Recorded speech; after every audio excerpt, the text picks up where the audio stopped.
Get it, sassy?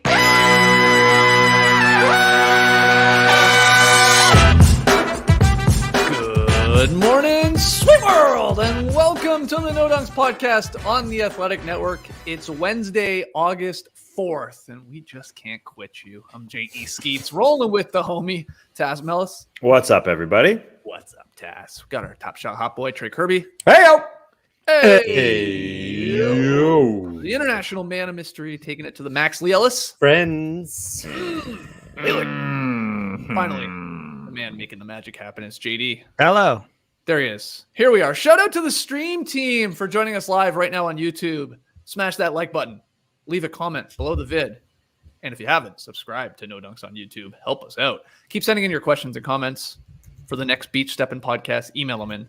NoDunks@theathletic.com. Best way to get those questions in front of our eyeballs. And finally, go grab your No Dunks merch over at NoDunks.com. Shirts, hoodies, shorts, mugs. We got it all. And all of it is good. So go to NoDunks.com. Okay, we called an audible today. Fast Friends, our summer podcast series that has Trey, JD, and myself watching every movie from the Fast and Furious franchise. That's going to now drop later this week. We were going to put it up today. We're actually going to sort of take the day off, but that'll go up on Friday because we've just had too much news here. And tomorrow on the podcast, we'll recap the Olympic men's semifinal games, which happened super late tonight and then early tomorrow morning. So that'll happen on Thursday. What, Trey, you got a cat on your shoulder? Well, not on my shoulder, but yeah, Wilbur is hanging out here. It looks like he's trying to tune into the stream team, to be quite honest. What's up, buddy? What's up, Wilbur? You know, he was being pretty chill today, so I thought I'd let him stay in the stew and help out here.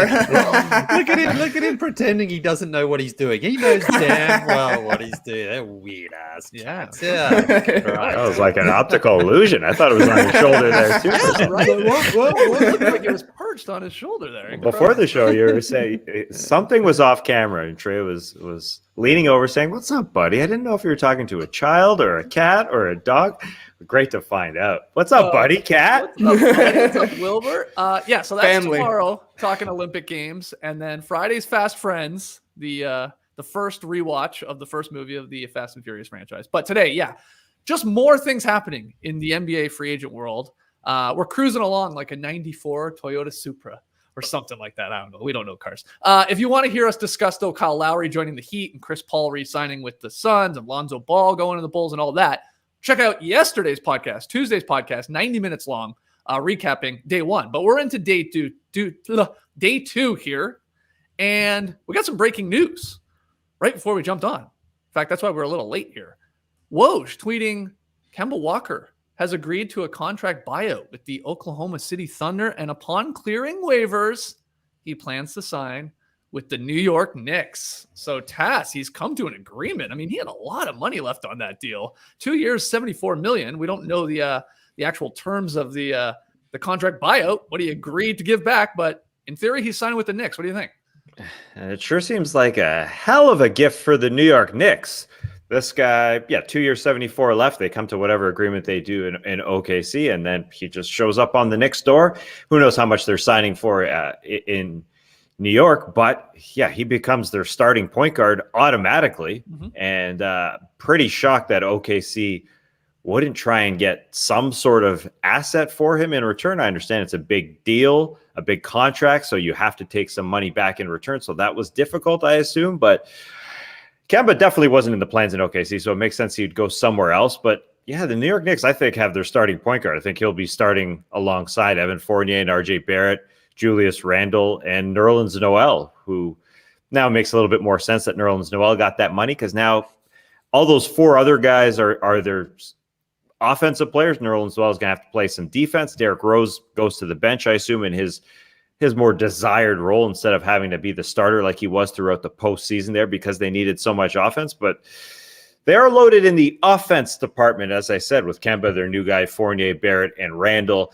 This still leaves them in clearly the second tier of the Eastern Conference. You've got a top tier in Milwaukee, Brooklyn, Philadelphia, the Heat, and the Hawks. Those are the five teams, and we'll get to the Bulls, but I think the Bulls join We're Knicks- number 6. We're number 6. There you go. There you go. I think that's the clear fight we're going to have. Knicks will be scrapping the Bulls. Pacers and Raptors are still there, but the Celtics are still there as well. Yeah. There we go. The East is deep all of a sudden.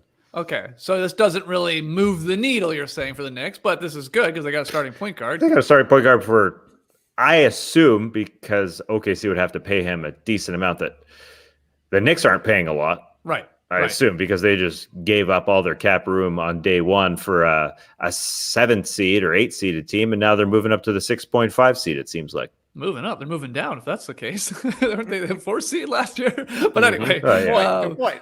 Up from yesterday. Up from yesterday. I got you. Lee, you're the biggest Knicks fan I know.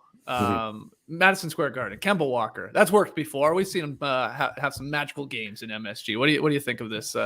Breaking news here from Woj. Well, I'll start with the positive. 3 and 4 years ago, Kemba Walker played 80 and 82 games. He averaged 22 points a game. He averaged 25 points a game in his last season there in Charlotte, and he shot the ball really well. 43% from the field, 36% from 3-point range, and gave you 6 assists a game. So if you get anything like that out of Kemba Walker, then this is an absolute steal for the New York Knicks. The problem is the last 2 seasons, he's missed significant time through injury, and that's probably why he's in this position in the first place. Things didn't work out in Boston. They gave him that big contract, but he was just injured a lot, and I think that the Celtics there were just like frustrated, and they were like, this guy can't stay on the court. So that's going to be the thing. He's only 31. I think he's 31 or 30. So he's still very, very young in terms of he could have 3 or 4 really good years here. He's not a sort of pass first point guard. He's more a sort of shooting, scoring point guard, but he can do that for New York. They need that. They definitely need that next to Julius Randle, because we saw in the playoffs here, especially against the Atlanta Hawks, they just didn't have anyone else who was able to create. So if you're the Knicks right now, you're like, all you're looking at is the 2 years prior to this last season, where it's like he was really he was a great player, 4-time All-Star. So he brings a lot of hope to that franchise that he can get anywhere near that level. Then they've picked up a great player for nothing. But if he's in and out of the lineup, and that knee injury has certainly plagued him the last season or two, then you're really not sure what you're going to get out of him, because he's probably going to be in for a few games, and he's going to miss a few games, and then he's going to be coming back, and it's sort of working his way into the lineup. So that's I think the whole situation here with the Knicks. They're hoping that he can recover from that knee injury, and if he can, then I think he can still be a very productive player. And I think this is a pretty good pickup for, again, giving up nothing in return.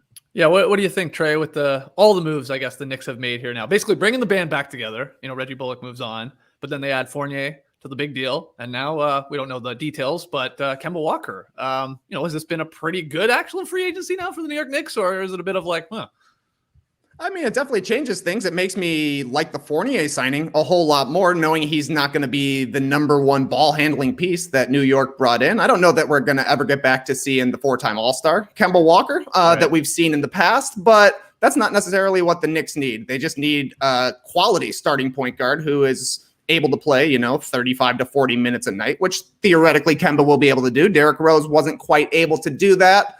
I don't like it from 2 standpoints. Number 1, I just found out Kemba Walker was an Oklahoma City Thunder. Still adjusting to that, and now he's moving on to the Knicks. That's going to be tough for me, and it does a little bit get in the way, I feel like, of the development of Emmanuel Quickley, and more so RJ Barrett. They just keep on bringing in guys to handle the ball, the Knicks do, and that's taking the ball out of the hands of Barrett, who, he was a high draft pick. He seems to have some playmaking ability. The shot looked better towards the end of the season last year, so from that standpoint, I don't love it, but I think getting Kemba Walker for basically nothing is going to be huge for the Knicks. And, point guards who can play in the pick and roll tend to do pretty well in Tom Thibodeau's offense. He'll get a ton of chances.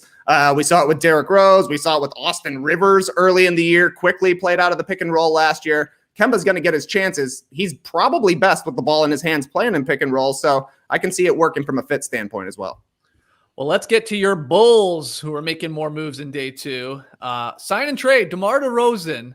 They traded Thaddeus Young, Al Farouk Aminu, and draft picks to the Spurs for DeRozan, who signs a 3-year, $85 million deal. Remember when people were wondering if he was going to take a mad pay cut to join a team to try and win a title? No, not happening. Guy got paid. What do you think, TK? Obviously, Lonzo Ball there on day 1, and now DeRozan in the mix. How happy are you or confused are you? What's your emotions with this DeRozan news? Well, I was surprised and delighted when the Bulls somehow got Alex Caruso on day one. So for the Bulls to get DeMar DeRozan on day two, meant to be, honestly came out of nowhere. Rumors started breaking late afternoon yesterday that the Bulls were in the mix for a DeRozan sign-and trade. Felt like it was going to be Lauri Markkanen since he's been talked about as a sign-and-trade candidate with the Bulls. The Lakers were still allegedly in the mix. DeRozan had a meeting with the Clippers, but they didn't have the assets that Chicago had to offer in a trade. And it turned out the money was probably too much for DeMar DeRozan to pass up. 3 years, $85 million plus. That's a nice chunk of change for a nice player. 8 straight seasons of 20-plus points for DeMar DeRozan. Career high 6.9 assists per game last season. Very nice. Kind of become a point forward, a little bit of a small ball forward. And like I said, after day one of free agency, the Bulls really needed a wing after bringing in Lonzo and Caruso. They got maybe the best one available who's going to be changing teams. I mean, Kawhi Leonard would be great. Don't think it's going to happen. Bulls are going to be tough to stop and probably very easy to score on.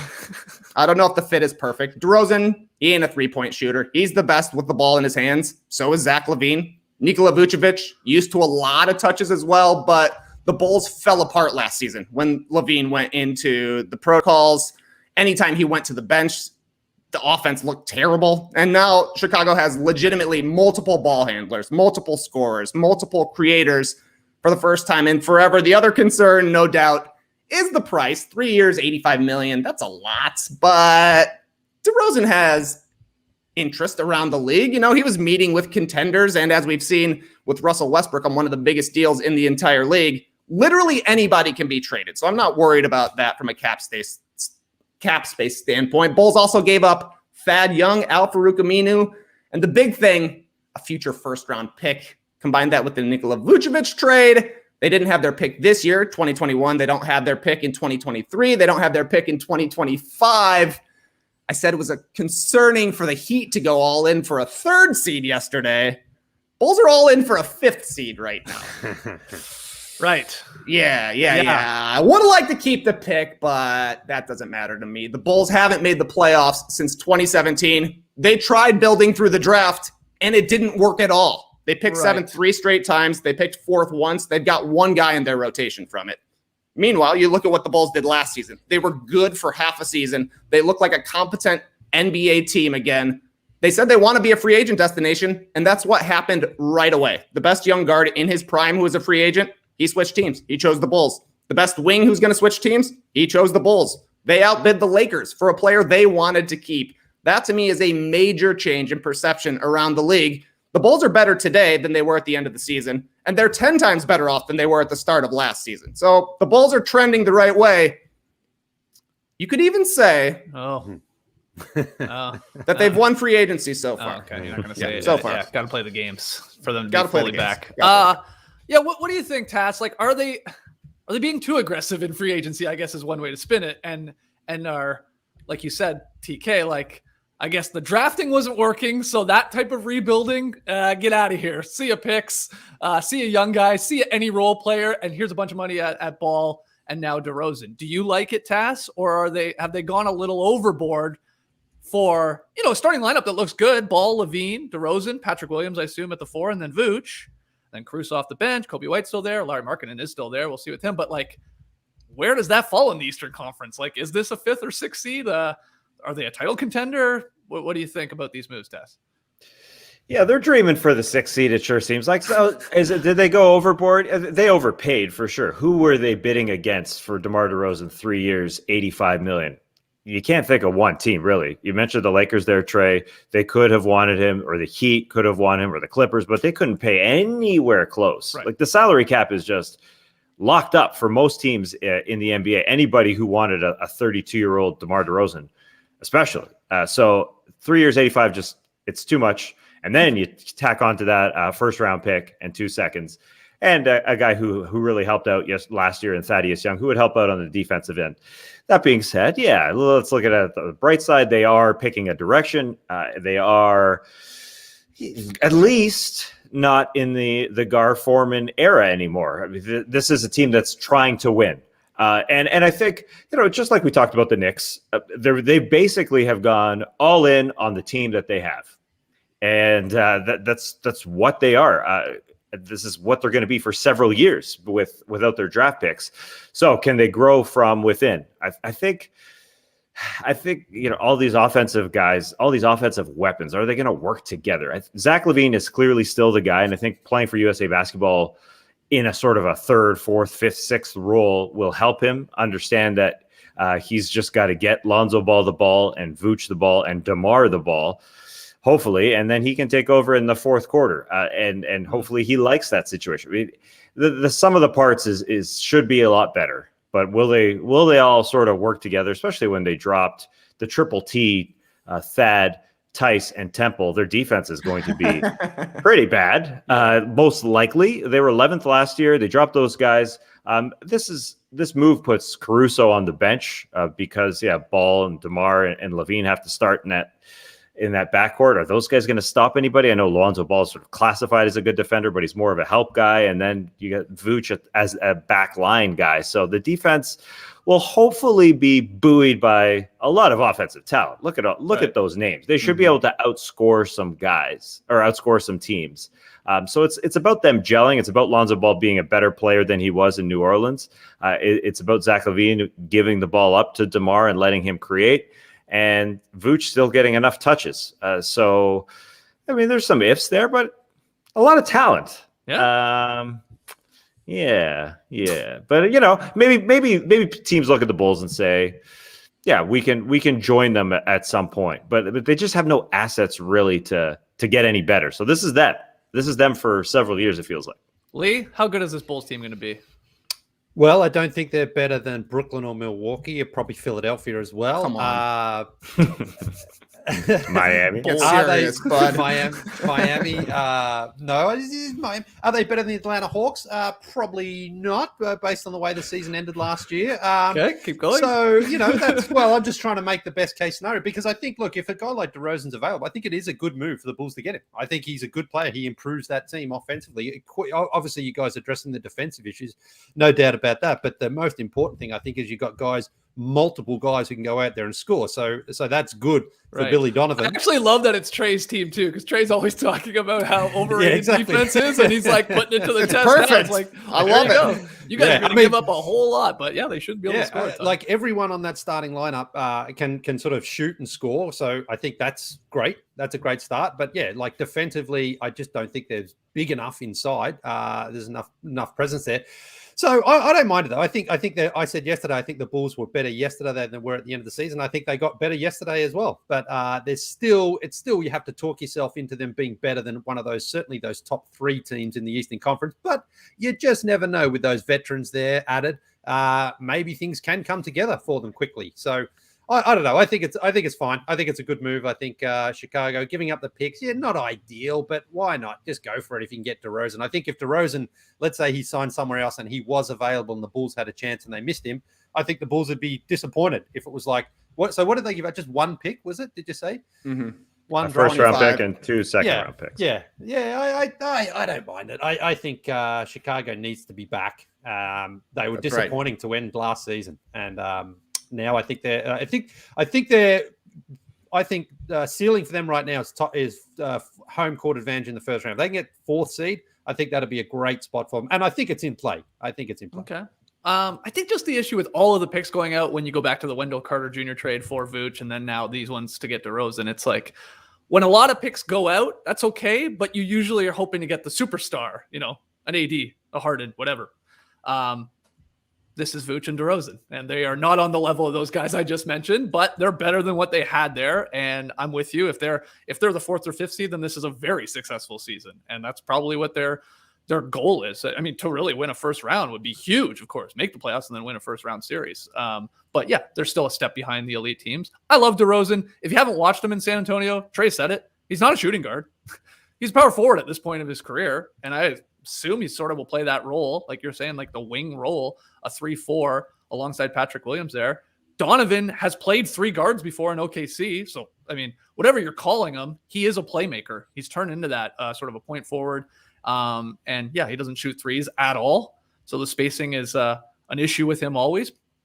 It's just fascinating to see if this is going to work, because a lot of those guys you said need the ball in their hands, or that's how they've been successful. You're not putting DeRozan in the corner to space the floor. I mean, that's not what he's doing. Unless he's added that to his game this offseason, he can suddenly hit a three with some consistency. I doubt it. So this will be fun to watch. But the Bulls, not officially back, but we're going to be talking about them a whole lot more, which is definitely fun for TK wearing the Bulls hat there and the gear. I can't wait. And look, I don't think the picks and the salary cap stuff, I don't think it's going to matter. I don't actually think this is going to be the Bulls team for the next 5 years. Mark it here. Nikola Vucevic's contract comes up at the end of the 2023 season. You know who else's comes up at the end of the 2023 season? Nikola Jokic. Oh, wow. You know who scouted him and brought him over to the Denver Nuggets? He's the GM of the Chicago Bulls right now. After you make the playoffs for a couple of years, maybe you start looking at that Chicago team in a major market with a huge Serbian population. That could be an interesting team to play for. Bulls only get guys when they're well into their 30s, like Vooch and DeMar DeRozan. They got how old's Lonzo Ball, the premier perimeter player to actually switch teams this year? He's young. He is. He's in his prime. The Bulls have never signed a free agent in his prime that's a young guy. Go back to 2016. They signed Pau Gasol. He was 100 years old. Go back to 2010. They cleared cap space for LeBron, Dwayne Wade, or Chris Bosh. They got Carlos Boozer and Ronnie Brewer. Go back to 2000. They cleared cap space for Tim Duncan, Grant Hill, Tracy McGrady. They got Ron Mercer. Yeah. They got some Lonzo. guys. They got guys. They got guys. They're going to have an angry dad, angry LeVar. The real question is Lonzo Ball, because you got Zach, you got DeMar. Lonzo Ball's papa was pissed last year because he didn't handle the ball a lot in New Orleans. What's going to happen in Chicago? How is he going to adapt? Is he just going to play off the ball and do that again? Because I'm sure when Lonzo got to the Bulls and there was no DeMar, things were looking somewhat good. He's going to be the point guard beside Zach LaVine, but now things are a little different. I hope it all gels. We'll see. Let's keep it going here. Lakers made a whole bunch of moves. They added another old guy, Carmelo Anthony. We called that one. I mean, you could see that coming a mile away. He is finally going to play with LeBron James there in LA, but they made some other moves. Signed Kendrick Nunn, Malik Monk, and then re-signed Taylor Horton Tucker. Tassie, what do you make of all these Lakers moves here? The old guys got another old guy, but then added some youth here. Yeah, Carmelo Anthony on a minimum deal. This is a weird world we're living in. This is year number 19 for Carmelo frickin' Anthony, and he had his career high in 3-point percentage last year. I think it's easy to forget that, at 40.9. So that's what he's going to do, is just going to sit off the ball and be ready to fire away. Taylor Horton Tucker, they needed to sign, the guy they wouldn't give up for Kyle Lowry at the trade deadline last year, had to sign him. And Malik Monk, he is an interesting guy. He is that typical sixth man. Just get hot, buddy. He is a J.R. Smith light that LeBron brought over when he was in Cleveland, brought him over from the Knicks. He's going to be a sixth man. He shot 40% from three last year. Multiple games where he was on fire, 3, 4, 5, 6, 7 threes, a couple 30-point games, but he doesn't do that consistently.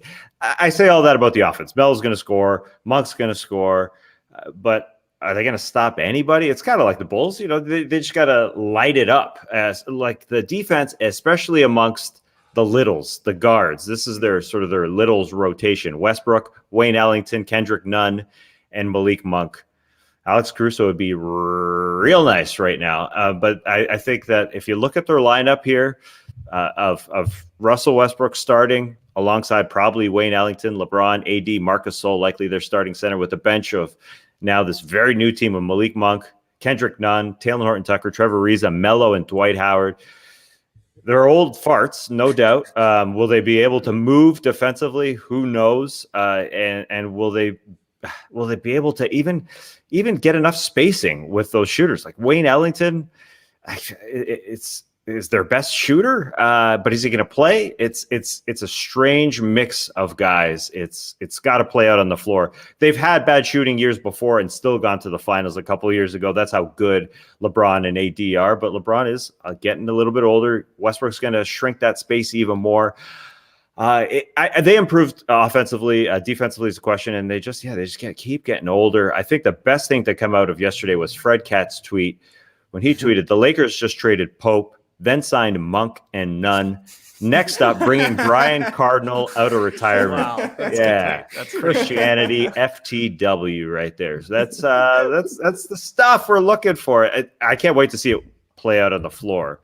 But yeah, they're going to rely on just guys chuck it, like Malik Monk coming off the bench and just firing away, trying to get you 25, because Westbrook's going to, he's going to play the El Toro, just this, here, go by me, and he's beside him. It's going to be Wayne Ellington or Kendrick Nunn. I know Anthony Davis is a great defender, but I'm really looking forward to seeing if AD and LeBron can whip these guys into shape on that end. Right. I mean, would you bet, Lee, on the Lakers having the number one defense in the league again, like they did last year? No way. If they do, give AD Defensive Player of the Year, I think right now. Yeah. What do you think of these moves? Well, these moves yesterday, Malik Monk, a younger player, Horton Tucker, obviously also young, and Nunn, also youngish, is sort of saved them a little bit, because I don't like their moves other than that at all. I don't think, no way Rob Pelinka saw Dwight Howard in the playoffs or Trevor Ariza last year. Those guys are washed. Dwight, I thought, was really good in the championship he won for the Lakers, coming off the bench playing that role, but he barely got off the court, off the bench against the Hawks in that second round series. And when he came out, he was clumsy, he was fouling guys. He just couldn't seem to do what they needed him to do, which was catch a few lobs, grab a few rebounds, and block a few shots. I think he's washed too. So I don't like those moves. Melo, what we saw from Portland, he's going to come out there. He's going to hit a few threes. Okay, that's fine, him coming off the bench.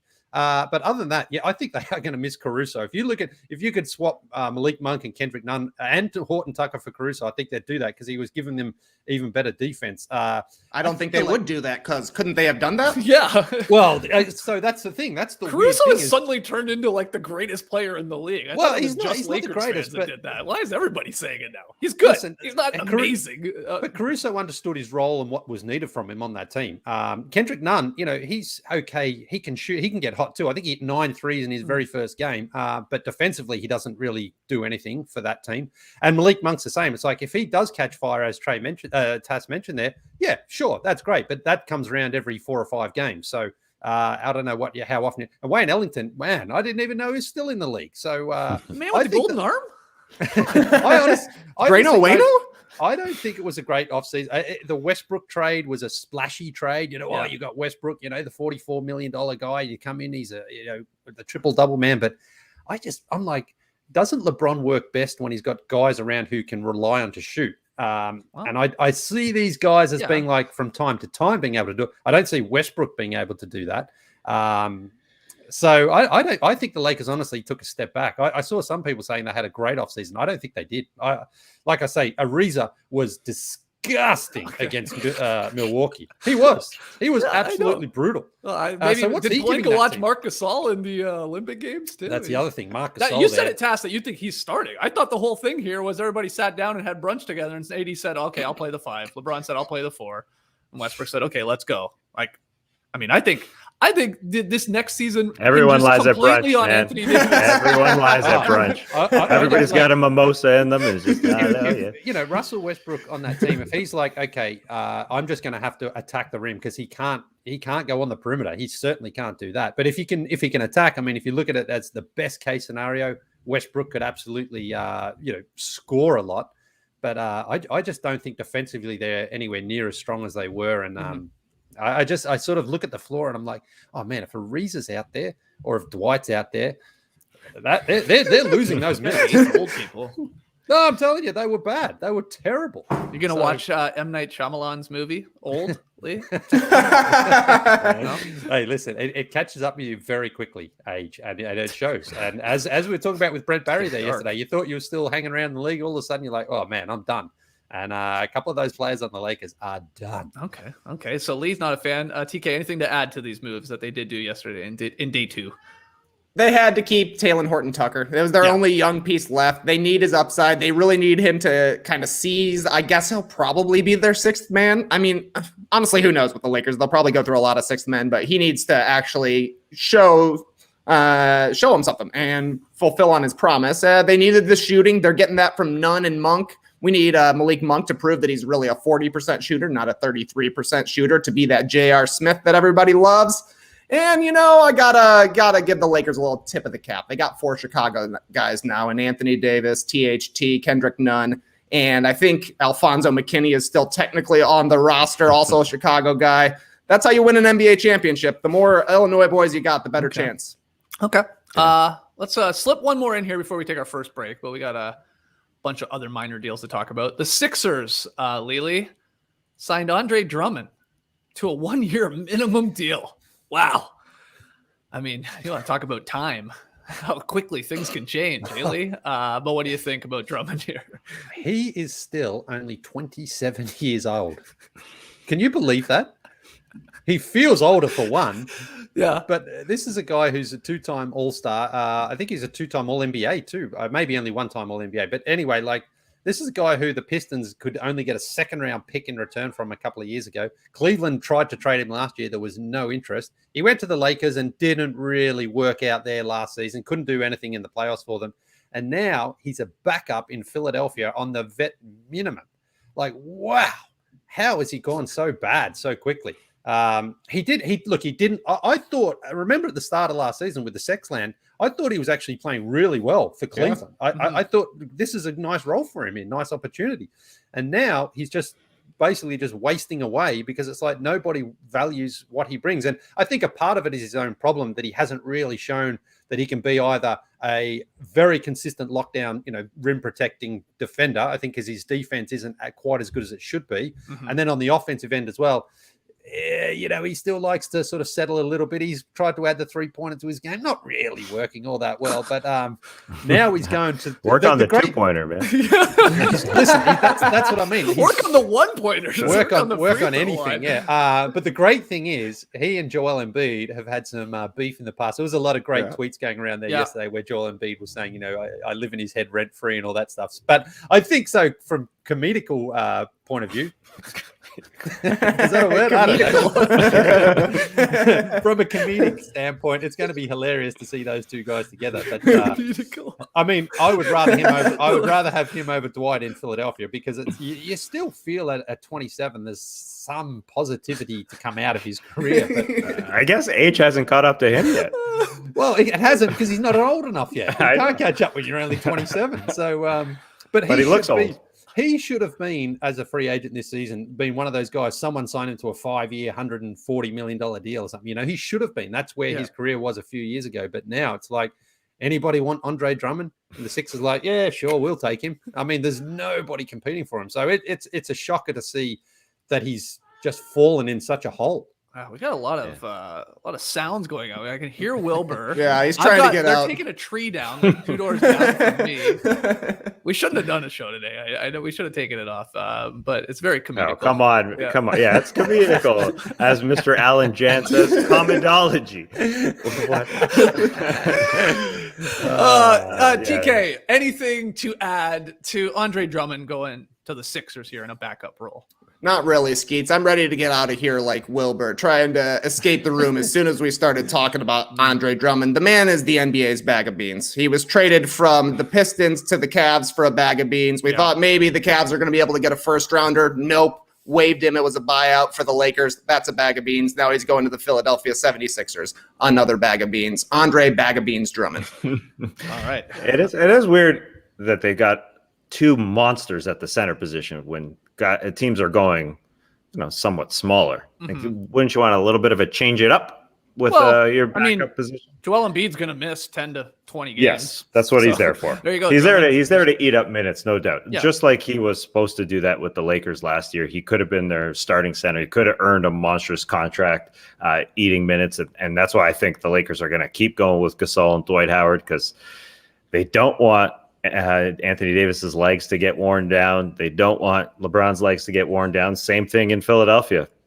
Joel Embiid's probably just got to sit a ton to be as fresh as possible in the postseason, so he's not playing on one leg. That's what Drummond is there for, and hopefully he plays a lot. But yeah, hopefully he gets a little bit more focused. Dunk it. Do you score think it? Don't Morey free it. Texted or called Joel Embiid before this signing and was like, "Hey, I know you had some back and forth with Andre Drummond, but we're thinking of adding him to the team. He's going real cheap right now. We can get him for basically nothing." You think you ran it by him, TK? Yeah. Here's how the phone call went. Hey, Joel, it's Daryl. Remember last year? you said that you live rent-free in Andre Drummond's head.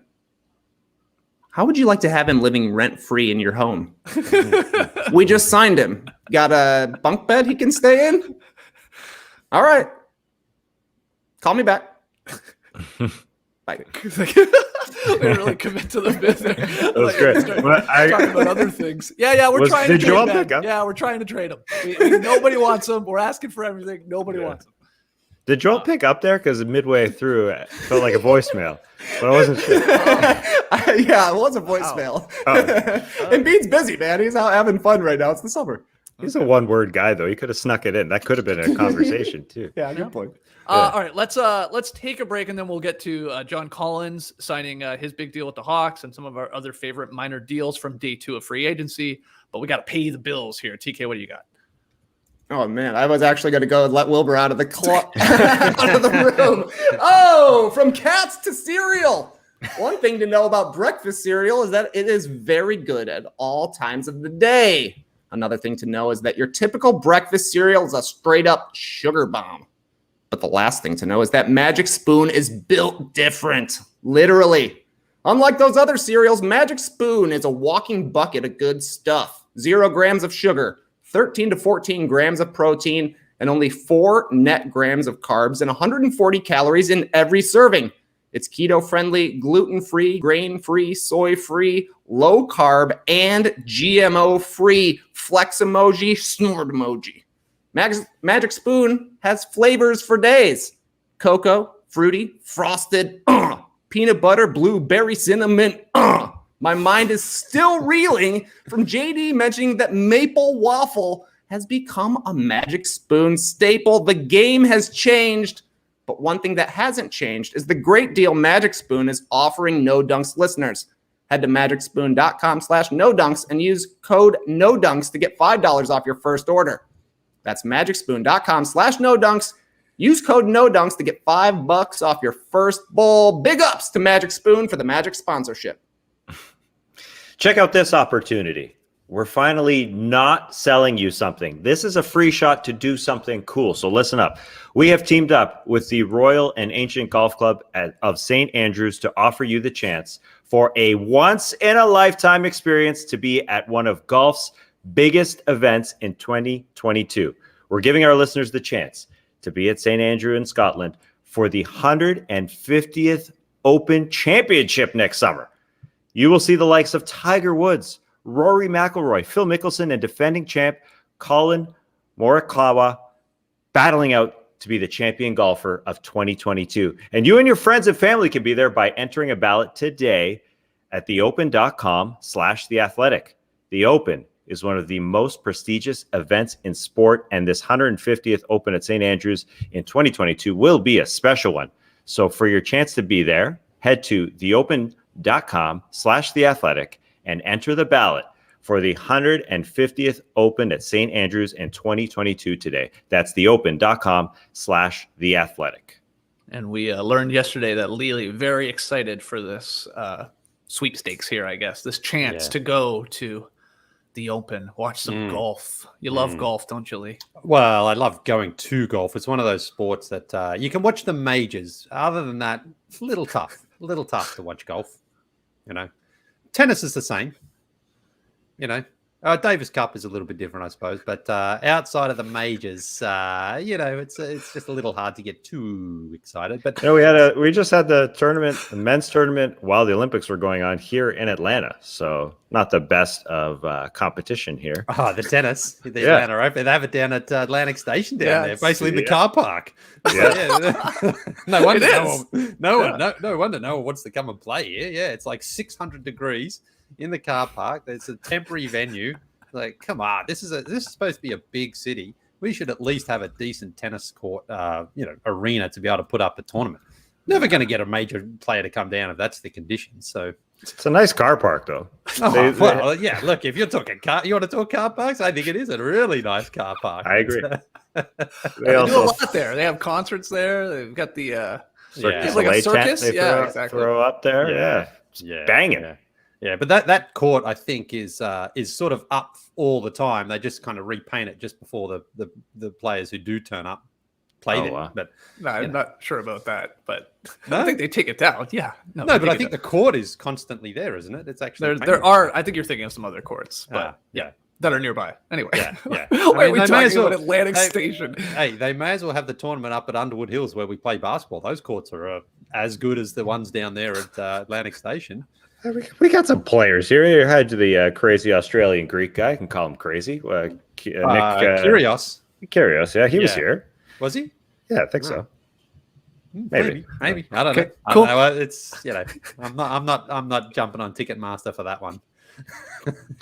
Standing room only. Drive past only. Yeah, drive by.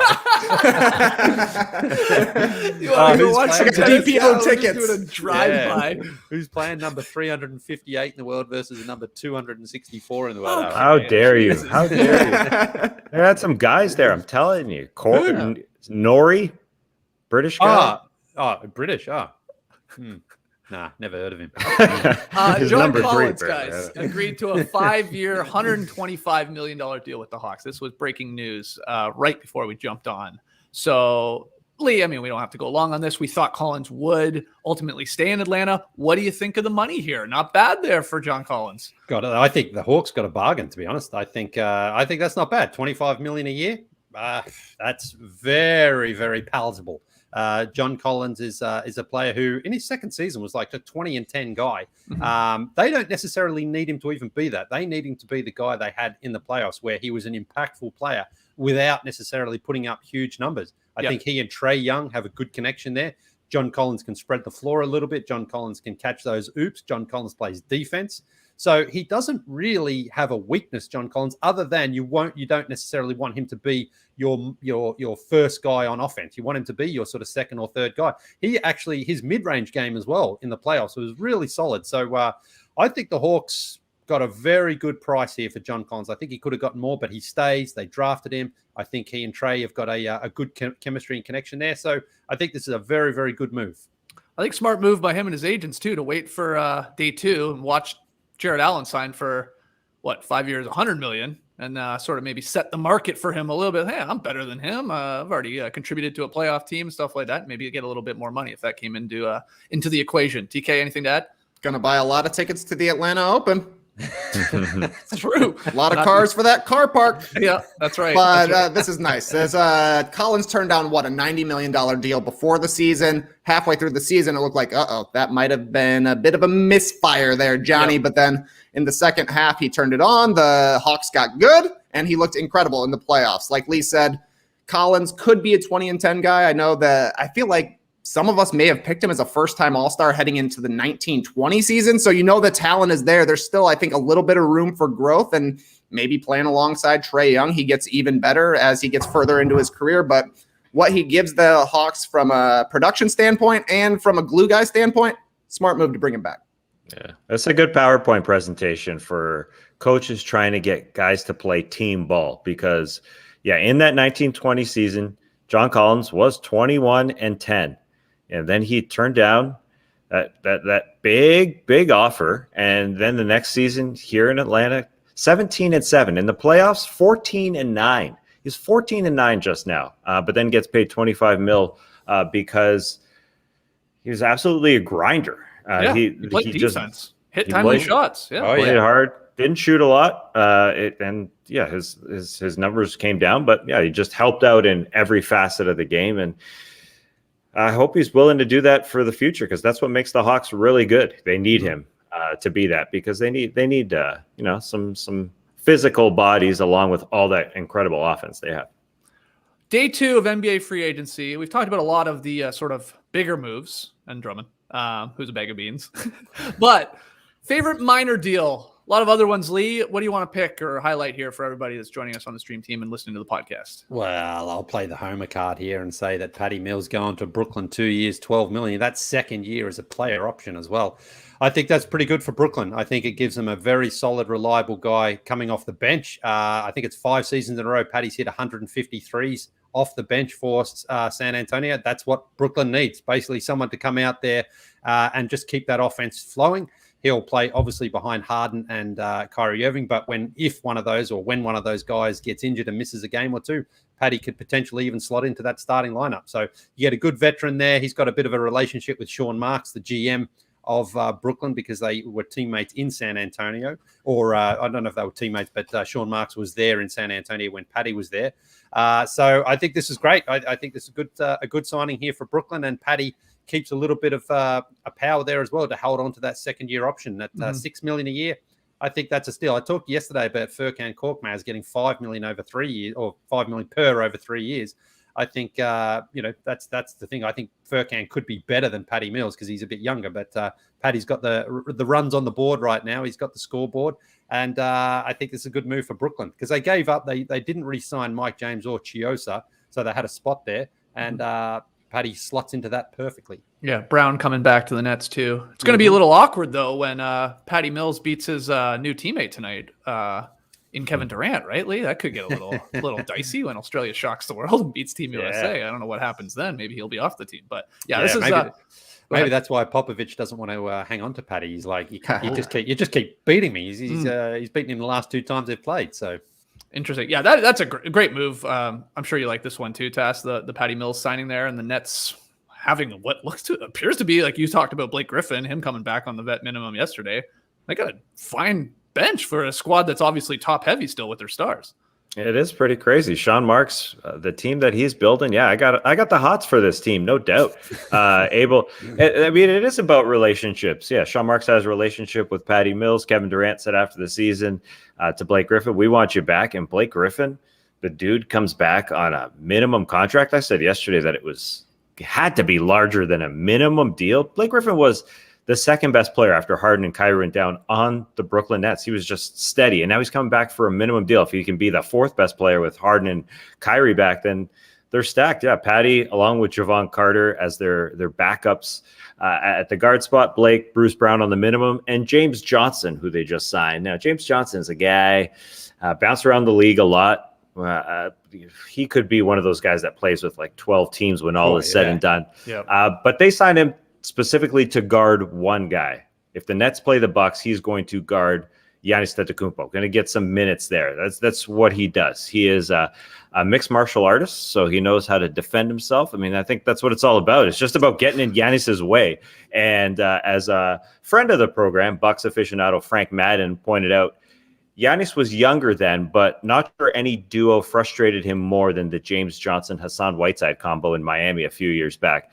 James Johnson's just good at being a jerk. He could be what PJ Tucker was for the Bucks against Kevin Durant for some minutes there against Giannis. So that's why he's there. He's 34. Hopefully he has something left because he is getting pretty old. He was in New Orleans chipping in last year. But yeah, if he's their PJ Tucker, if they get to the finals, because it sure seems like we're destined for Nets Lakers, he'll probably play some minutes against Anthony Davis as well, just to get in people's way. But yeah, Sean Marks, that's pretty incredible for me.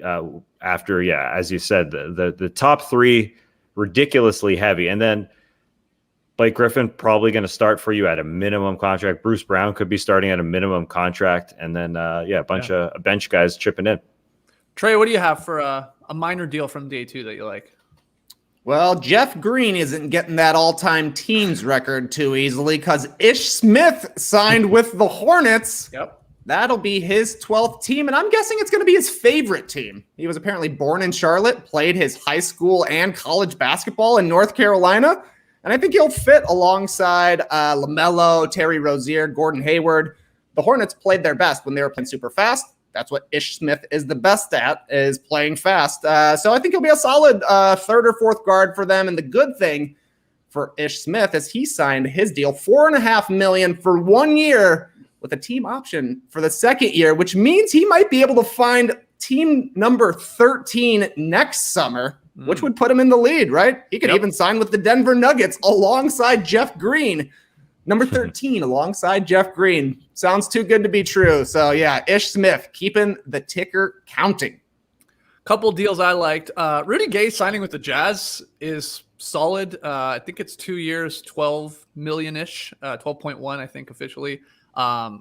He's basically a backup big at this point of his career, but he's still solid, so I don't mind that for them. And I also like Markieff Morris going to the Heat. Now, you're hoping for 2020 bubble Morris, not 2021 Morris when it comes to at least shooting, because he was bad last year, 31% from deep. But if you remember in the bubble down in Florida, he was awesome. He shot 42% from three in that playoff run for the Lakers in the championship run. So I like it. Obviously, it's not a lot of money here. We talked about the Heat having a bunch of spots to fill and basically only the vets minimum to throw at guys. And, well, one of them's filled here, I think, in a pretty good player in Markieff Morris. So I like both of those. Obviously, vets that are big, play a little defense, and, you know, both of these guys can obviously score a little bit. Can score in bunches at least. And you're just hoping, again, with Morris that it's more from 2020 and not last year where it sort of fell off a cliff. Like 31%. Ugh.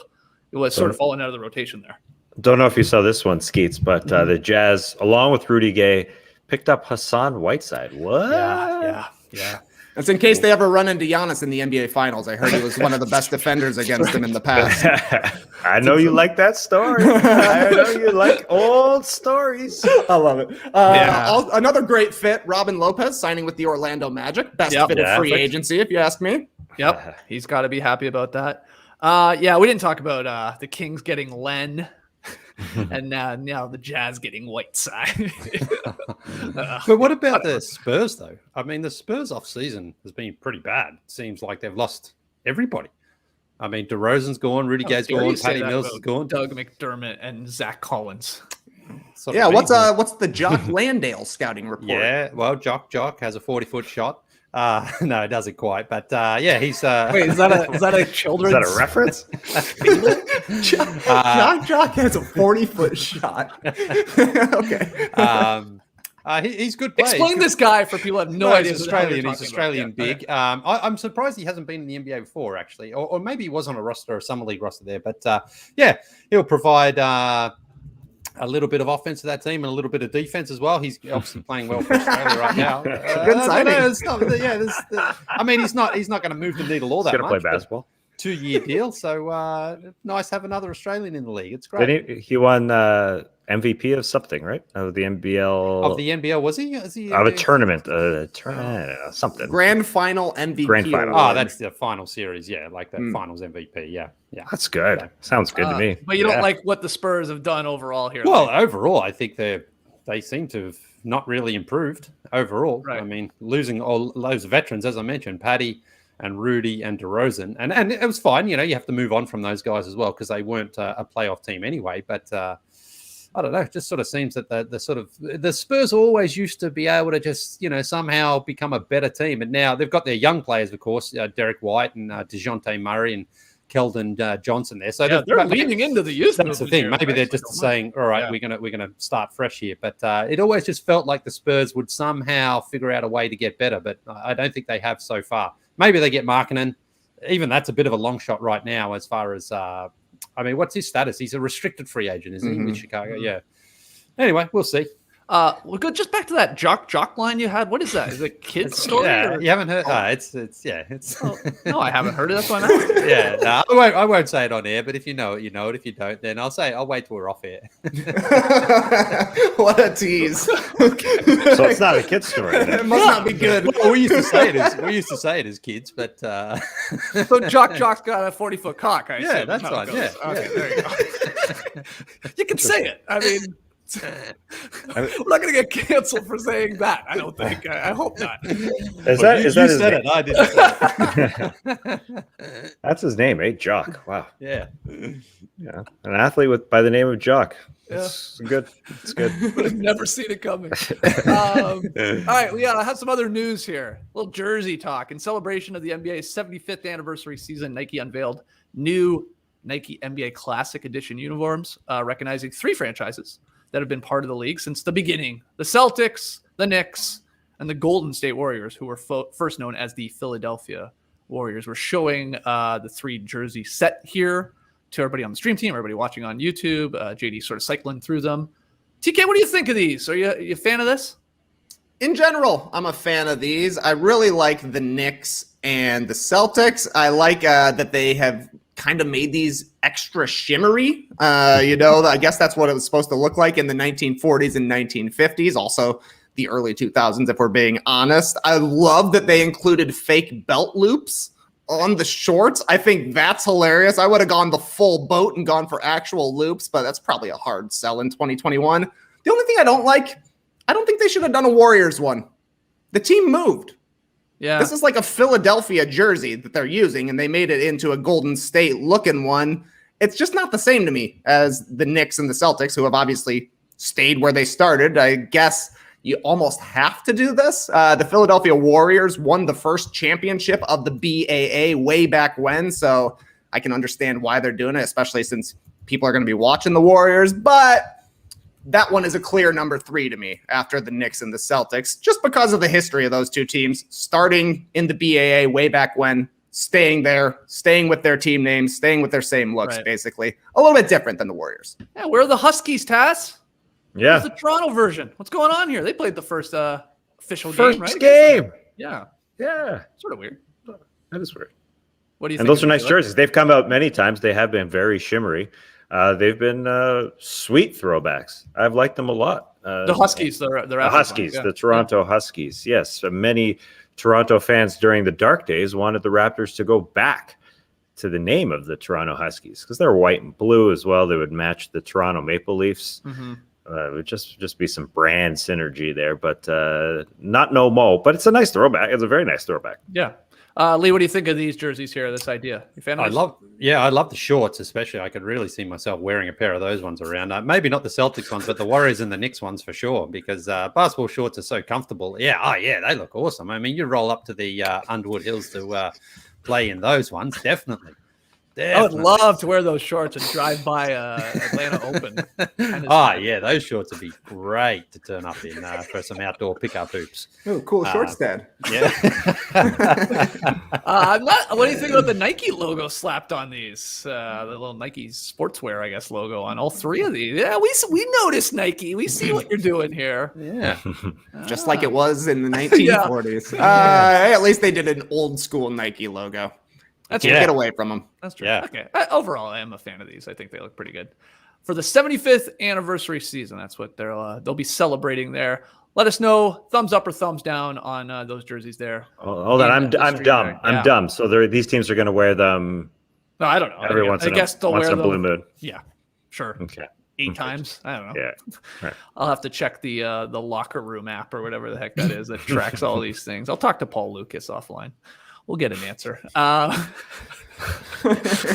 Okay, let's take our final break here. Then Tass has tweet of the night. Guys, stressed all the time. Tired 24/7. Just don't like cooking. Yep, that's me. I don't even know how to turn on a stove. I'm a dum-dum. Food that's fast doesn't have to be fast food, though. Freshly offers quality meals without the hard work of prepping, cooking, and cleaning. That's an underrated part of Freshly here. The whole, not a lot of cleaning going on, you know? Fork and a knife, or maybe even a spork if you've got one. I like that. A little spoon fork. Exactly. Freshly offers chef-made, nutrient-packed, delicious meals delivered fresh to your door. No cooking required. Grocery shopping and cooking, it just can be a pain, especially right now. And with Freshly, you don't have to. Your meals arrive cooked and fresh every week, so you can keep your fridge stocked and skip the trip to the store. Ordering, super easy. Visit freshly.com and choose from over 30 delicious, satisfying, better-for-you meals, like steak peppercorn. I love saying the word peppercorn. That is just a great word to say. In fact, someone should name their child peppercorn. Sausage, baked penne. Don't name your kid that. Yeah, or chicken pesto bowl. And now our listeners can try Freshly for just $6.16 per meal. Stop searching the internet for healthy food near me. Yeah, right. Doesn't exist. Every night, and just start living life freshly. Your meals are always delivered fresh, never frozen. And they're ready to heat and enjoy in just 3 minutes. Right now, Freshly is offering our listeners $40 off your first 2 orders when you go to freshly.com/nodunks. So stop stressing about dinner.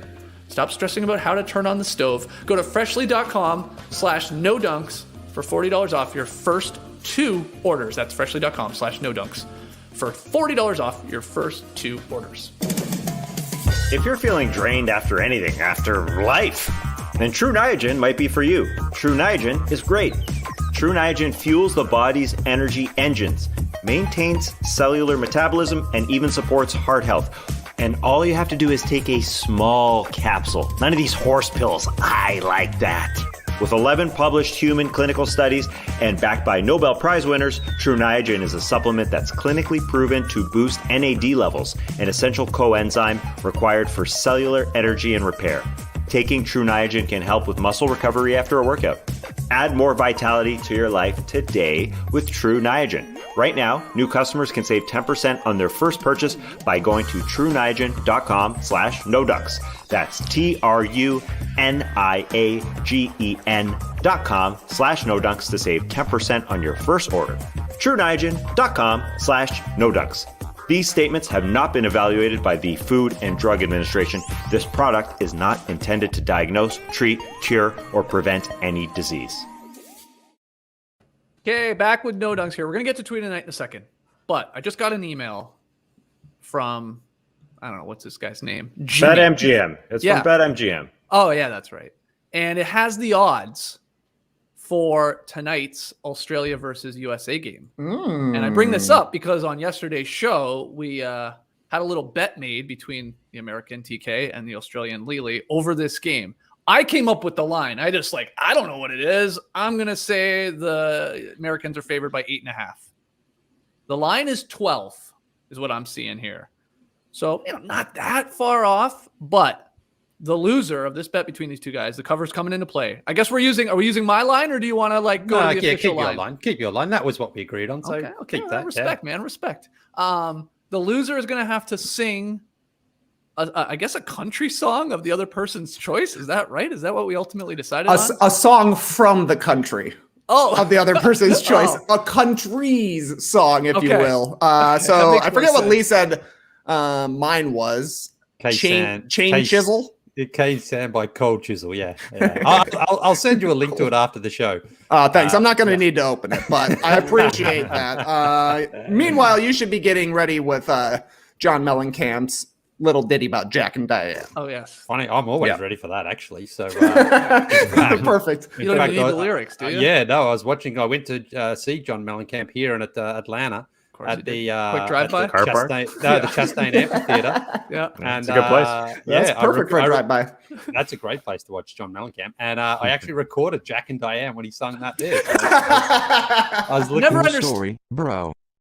I've never understood why you're one of these people filming the songs at the enjoy the moment, man. Well, I do. No, listen, I've said this before. I don't sit there with the camera like this. I sit with it like this. So I'm still sort of like, swaying, singing. But why are you recording it? What are you going to do with it? Well, I'm glad I recorded it on this time because John Mellencamp got the crowd to sing and the crowd got it wrong. And John Mellencamp got upset at the crowd. So he said, wait. What they say, Jock and Diane by accident? No. I'll show it to you if you want. I'll show it to you. But it's a great moment there for us John Mellencamp fans. Yeah, sure. Camp heads. I mean, I'm glad you recorded melon that heads. too. Yeah, I'm glad you have that moment. Well, I figured you pulled in or showed up with your little tripod, Lee, because it's a great venue. You can have a little table there. You could just put the tripod on. I know you like rolling with your tripod. You can just put a tripod right down there, click record, and then just watch the show. Yeah.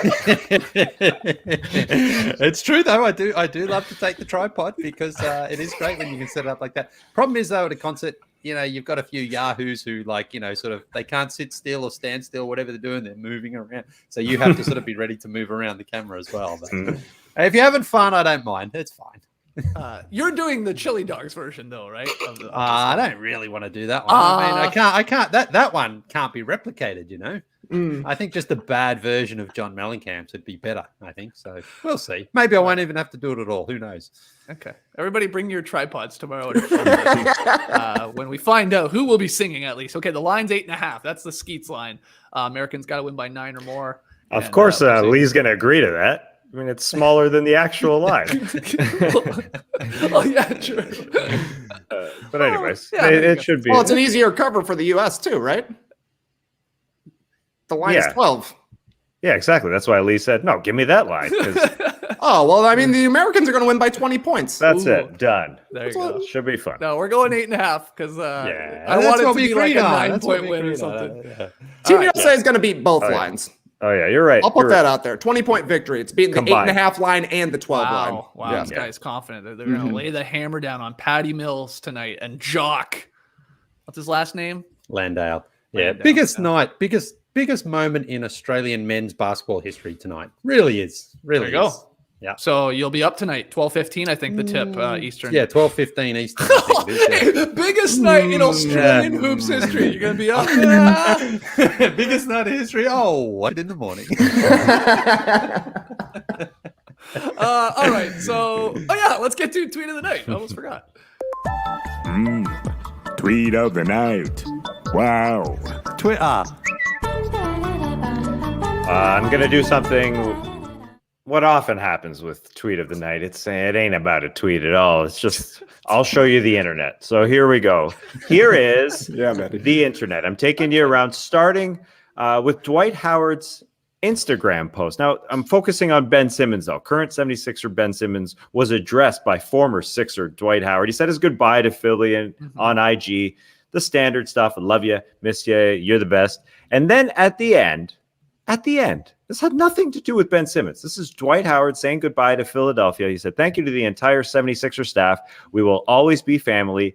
And Ben Jennings went at him about his free throw routine, about his free throw form. Kind of strange from I Dwight. guess maybe they got a little inside. They got an inside job. Yeah, they're doing their thing. Speaking of that, did you see the little video going around yesterday, Skeets? This one's particularly for you, of Ben Simmons. Like, you know, he was going up against somebody, some workout There it guy. is. Show us that Showing you the internet. I'm showing you the Show me internet. this. Turn it This on, is- JD. I don't care. Look at this. Wow. Great. I know.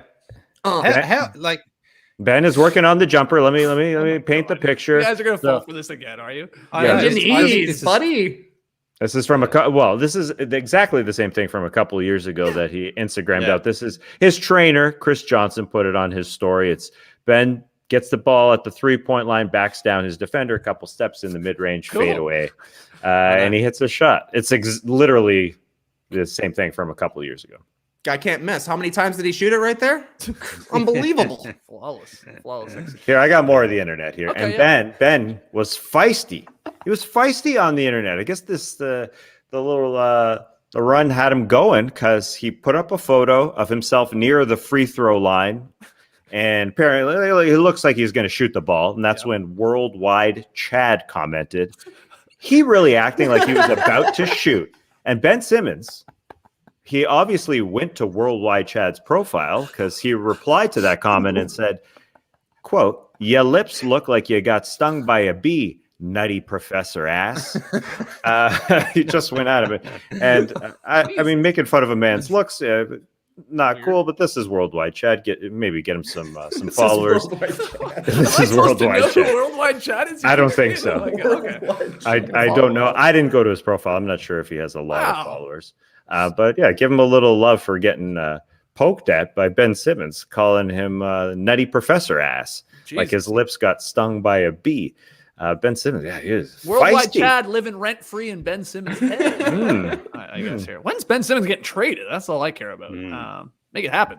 Be perfect timing if that were to happen later today, so we could talk about it on tomorrow's show, along with us talking about those 2 Olympic games that are happening super late tonight and then in the early morning. Slovenia, by the way, 2.5-point favorites versus France.